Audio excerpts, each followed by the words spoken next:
Okay, this is going to be the last section in chapter 4.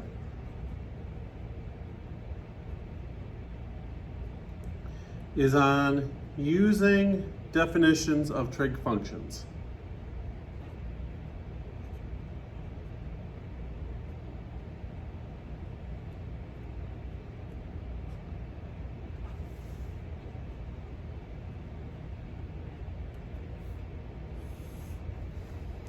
Okay, first thing we're going to do is find the missing trig functions.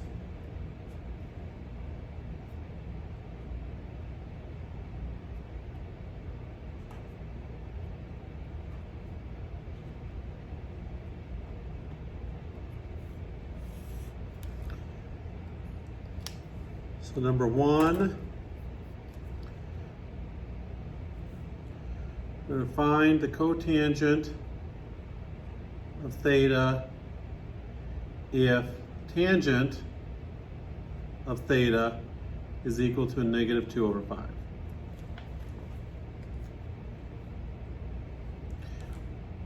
For this one, since the cotangent is the inverse of the tangent function, we simply have to flip the fraction. The cotangent of theta is simply going to be a negative 5 over 2.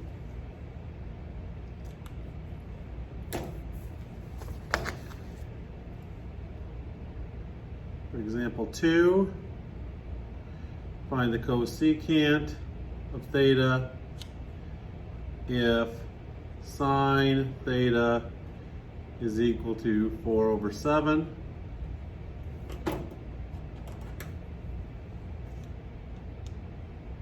And again, since they're inverse functions, cosecant of theta is simply 7 over 4.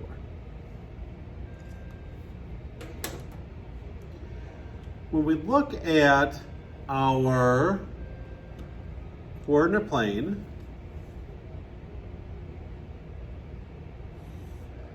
and we look at the 4 quadrants,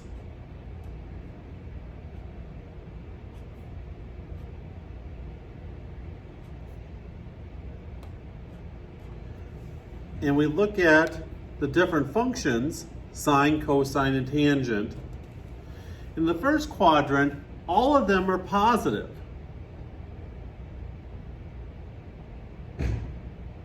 Sine's positive, cosine's positive, tangent is positive, as well as their inverse functions. They're positive, the inverse function's positive. So cosecant is positive, secant is positive, and the cotangent is positive. In quadrant 2, we find that sine and cosecant are positive, but the other functions are not. So cosine and secant is negative, tangent and cotangent is negative.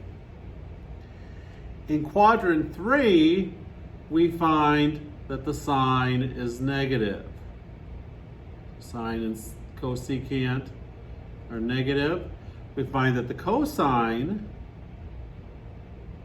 and secant are negative, but because they're both negative, tangent being the sine divided by the cosine, is positive.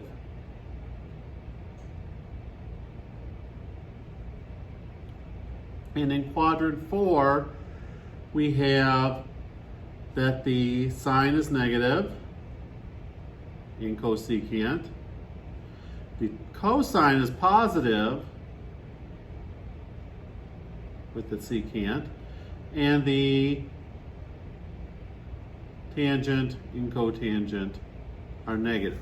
So if we look at the 4 quadrants, in the first quadrant, all are positive. In the second quadrant, sine and cosecant is positive. The third, it's the tangent and cotangent that's positive. And then the fourth, it's the cosine and secant that's positive. If we look at just our base functions, all of them, sine, tangent, cosine, it makes a mnemonic. All students take calculus as a way of remembering which functions are positive in which of the four quadrants. So knowing that, we can describe which quadrant, maybe more than one, satisfy the given conditions. Okay? For number one, we say sine theta is greater than 0, but the cosine of theta is less than 0.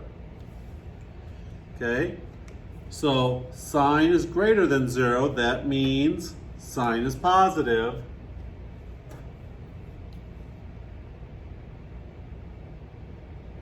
Cosine less than 0 means cosine negative.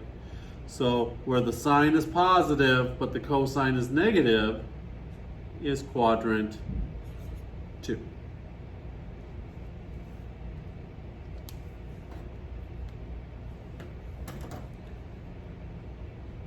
Number 2, tan theta greater than 0, cosecant theta less than 0.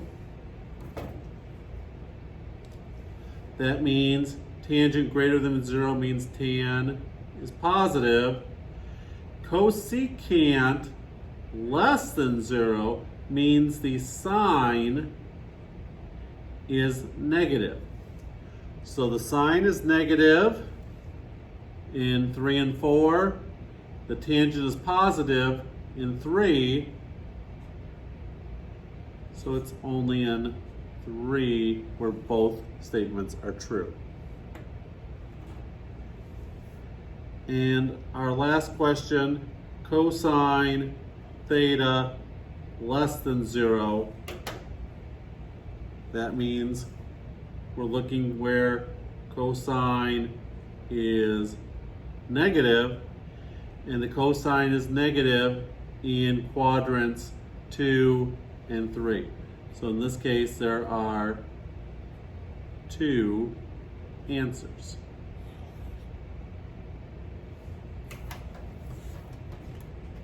Oh, I went off the screen.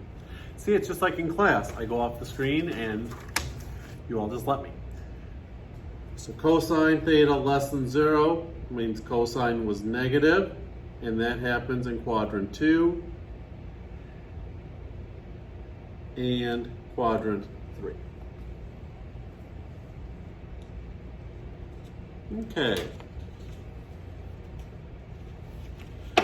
Last thing we're going to do, a couple of problems with some trig functions. Find each function value.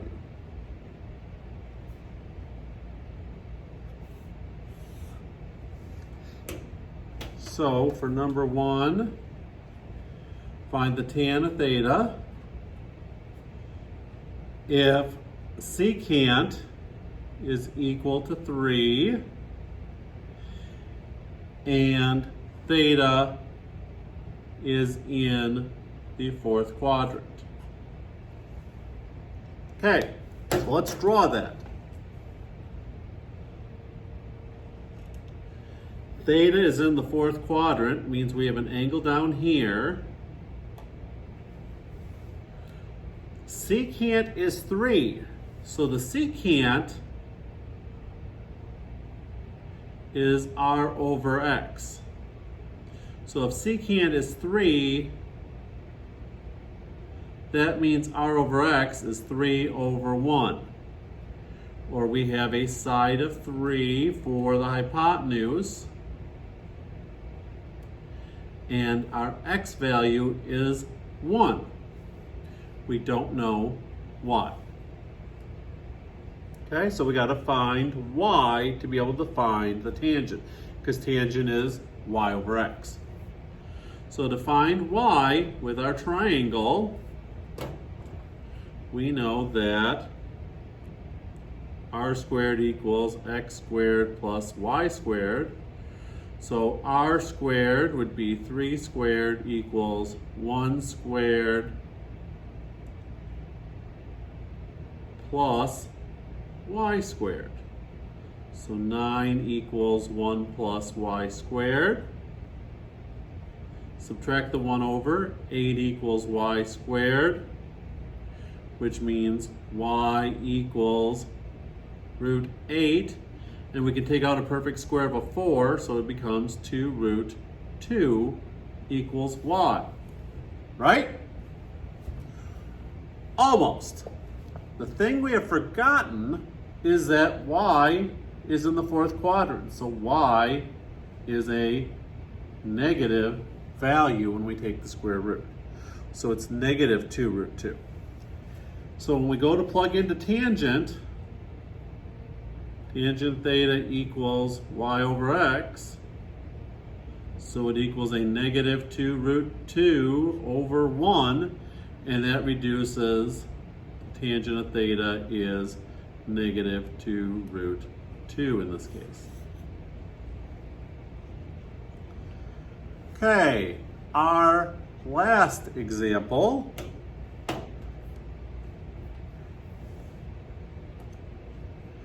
Find the cosecant of theta if cotangent of theta equals a negative 1/2 and theta is in the second quadrant. So first thing we're going to do is make a sketch.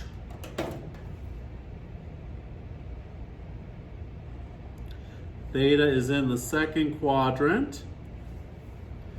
We have our cotangent is equal to 1/2. So cotangent is the same as x over y equals a negative 1/2, 1 over 2. Well, which one's negative? Is it the x or the y? Looking at the graph, we see that the x is in the negative. So this is a negative 1 on top for x, y is 2. Negative 1, 2, we don't know r.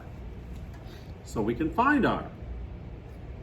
And we find r knowing that r squared equals x squared plus y squared. R squared is equal to negative 1 quantity squared plus 2 squared. Negative 1 squared is 1. 2 squared is 4. So we get r squared equal to 5, which means r is the square root of 5. And that's not reducible. So r is equal to 5, root 5, sorry. When we find cosecant, that is same as r over y. R is root 5. Y was 2. And that's reduced. So we are all set. If you have any questions, stop in and see me during office hours.